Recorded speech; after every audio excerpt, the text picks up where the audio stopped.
अ, मेरा पहला सवाल ये है कि प्रशांत किशोर भले ही आज कह रहे हों कि इंडिया गठबंधन का कांग्रेस की तरफ से कोई ना कोई एक प्रधानमंत्री पद का चेहरा सामने लाना चाहिए था।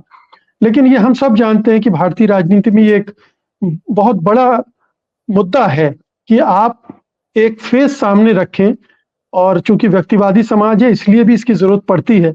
आपको क्या लगता है कि इस चुनाव में क्या ये एक डिसएडवांटेज है कांग्रेस के लिए, इंडिया गठबंधन के लिए? जी। धन्यवाद मुकेश जी। देखिए, भारतीय राजनीति में चेहरे का बहुत हिस्सा है, घोषित हो या अघोषित हो, इसके ऊपर हम एक लंबी चर्चा कर सकते हैं।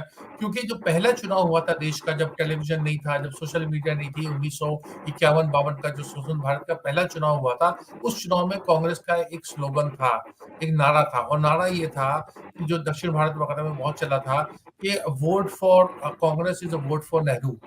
मतलब अगर आप कांग्रेस को वोट देंगे तो नेहरू मजबूत होंगे, ना कि उल्टी बात के, मतलब आप अगर नेहरू को वोट देंगे तो कांग्रेस मजबूत होगी। तो ये व्यक्तिवाद जो है हमारे देश की राजनीति का एक हिस्सा रहा है। जवाहरलाल नेहरू, इंदिरा गांधी और तमाम उसका सिलसिला नरेंद्र मोदी तक है, जो भारत के 14 प्रधानमंत्री हुए।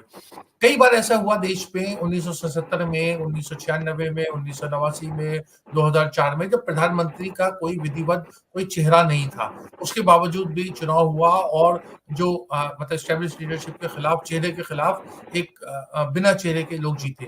2024 की बात बड़ी अलग है। यहाँ के ऊपर अगर हम और आप जैसे, जो हमें भारतीय राजनीति में दिलचस्पी है, हम उसको, उसकी चीज़ों को समझने की कोशिश करते हैं, समझाने की कोशिश करते हैं।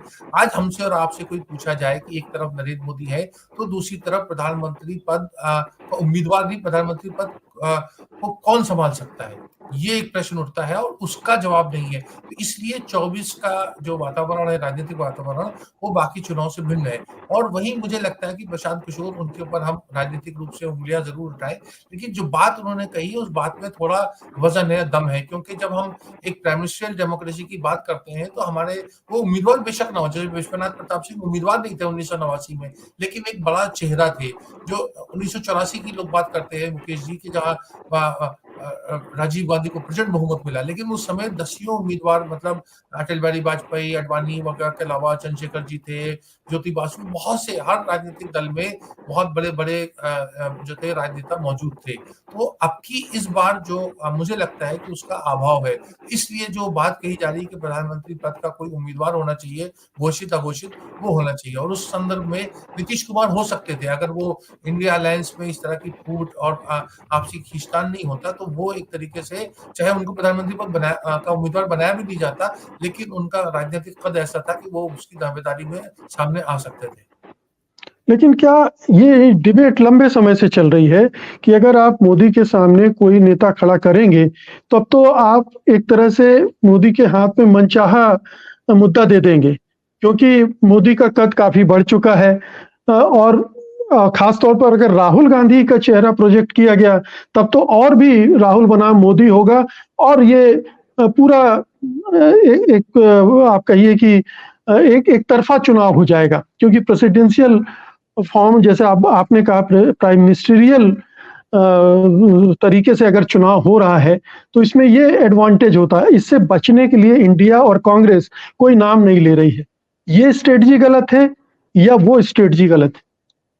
जी मुकेश जी, मुझे हर्ष है कि आपने ये प्रश्न उठाया है। बहुत ही दिलचस्प और बहुत ही पेचीदा प्रश्न भी है। दोनों चीजें इसके साथ जुड़ी हुई है। दरअसल देखिए, राहुल गांधी के संदर्भ में बहुत ज्यादा भ्रांतियां हैं, इसीलिए मुझे लगता है राहुल गांधी ने अपने सैकड़ों प्रेस कॉन्फ्रेंसेस कर चुके हैं, ही कर चुके हैं, लेकिन उनकी राजनीतिक सोच और राजनीतिक मंशा या राजनीतिक दृष्टिकोण जो है, वो नहीं आता। अगर वो आप जैसे व्यक्ति से, या और भी बहुत से पत्रकार हैं टेलीविजन की दुनिया में, प्रिंट की दुनिया में, अगर उनसे एक संवाद स्थापित करते हैं, तो हमें राहुल गांधी को समझने में, उनके व्यक्तित्व को, उनकी राजनीति में आसानी होती।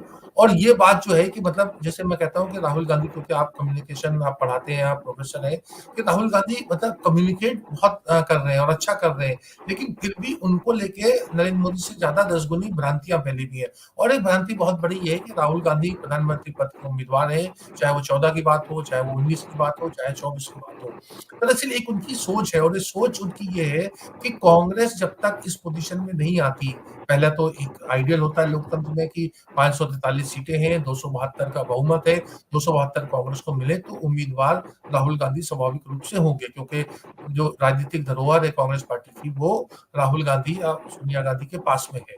अब अगर 272 नहीं आते तो कौन सा ऐसा आंकड़ा है जिसको हम देखें जिससे राहुल गांधी की उम्मीदवारी आए या उसके उम्मीदवार हो सके। तो हाफ ऑफ हाफ हम लेते हैं, 272 का आधा, मतलब 136 138 सीटें, वहां भी राहुल गांधी अभी की स्थिति में कहीं नजर नहीं आते कांग्रेस पार्टी, क्योंकि पिछले 2 चुनाव में जो है 44 और 52 की फिगर आई। तो इसलिए राहुल गांधी की दावेदारी ना है, ना थी और ना हो सकती है।